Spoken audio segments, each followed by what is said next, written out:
Hi, this is Tony Preston. I'm here today to talk about temporal bone anatomy. If you have a Netter's, or if you have one of my illustrations, the temporal bone is this red bone here.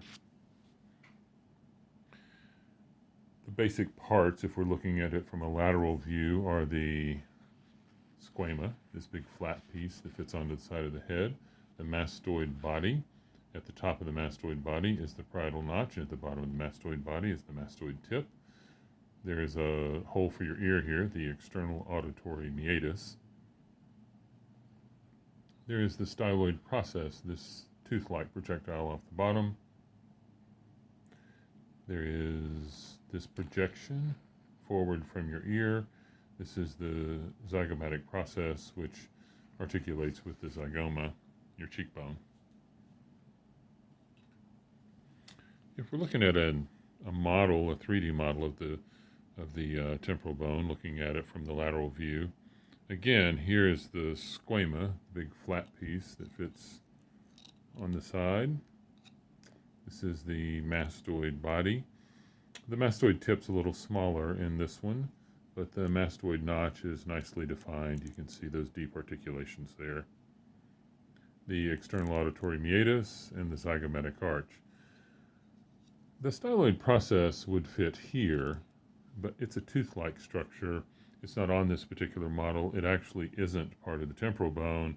It is a separate piece, but it's almost always included in temporal bone anatomy.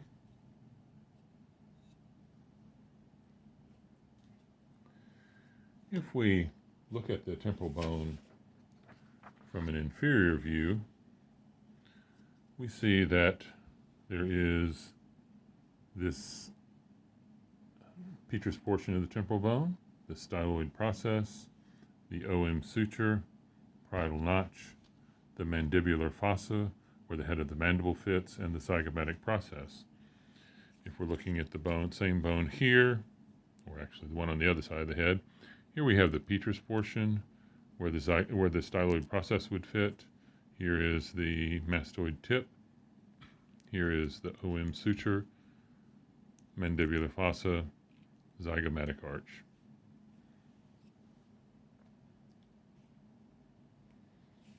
Let's look at the temporal bone from a superior view or through the cranial base. The temporal bone fits here between the sphenoid and occiput. It's this red bone again. Here is our model if we put it on top of it. This is the petrous ridge on the petrous portion. The petrous portion of the temporal bone is one of the hardest bones in the body, whereas this squamous portion here is one of the softest, most flexible bones in the body. On the petrous portion, there is, on the very inferior aspect of it, there's a hole for the jugular foramen, or it forms half of the hole for the jugular foramen. There's the parietal notch here, the squama, and this articulation with the sphenoid, which has the spheno-squamosal pivot in the middle. So let's look at that. Here's our petrous portion again. Here's our OM suture. Here is the parietal notch, the squama with a nice wide articulation for the parietal bone. Here is the articulation for the sphenoid. And let's look at that jugular foramen. So here's a full model of the cranium. Again, here's our petrous portion of the temporal bone here. There's our jugular foramen down at the bottom. Here's our OM suture. Here's our articulation with the sphenoid, the squama of the temporal bone there. Okay, let's look at how those pieces fit together. Here is the occiput, which fits in here. So if we're looking at putting these pieces together, we have the occiput, and the temporal bone fits just right here on the side of it, kind of perfectly into that OM suture. This sphenoid then fits pretty perfectly right on top of that. If we take this apart, we can see the pivots and bevels that are involved. So if you're doing the SS pivot technique, it's important to flare the temporal bone out and then take the sphenoid a little medial and then anterior in order to release it because of this pivot. This pivot, as you can see, it allows the temporal bone to rotate out, but locks up when the temporal bone tries to rotate in.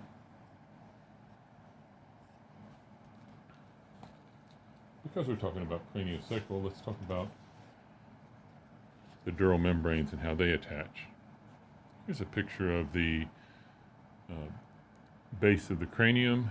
This is the tentorium cerebelli. It attaches here along these venous sinuses.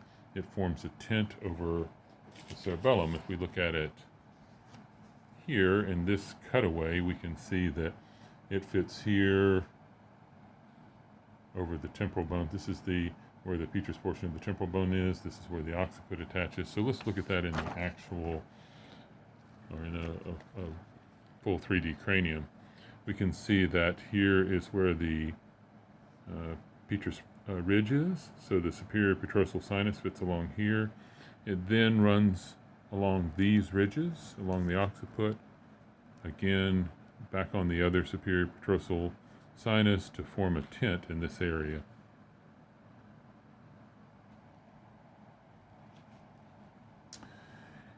If you look a little closer at that, you can actually see the split where the tentorium cerebelli comes up to the edge and splits, and because it pulls on two different sections of the bone to form that channel for the venous sinus, it leaves a little bit of a ridge on either side and an indentation where the venous sinus runs.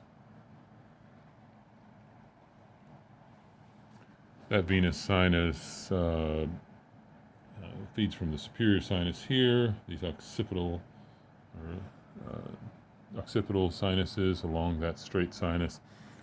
There's a dump here of the pituitary into the cavernous sinus, and all of that drains eventually down into the jugular foramen. Okay, if we want to look a little bit at our physiology on that, as I talked earlier, this occiput rotates forward, this rises, and the temporal bone rotates out. Again, here the SBS rises and that temporal bone rotates out.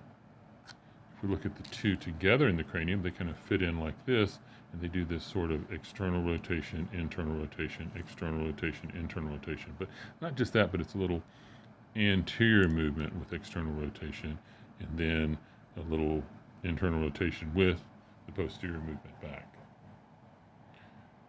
Here's a brief overview of the temporal bone as it applies to craniosacral. I'm Tony Preston.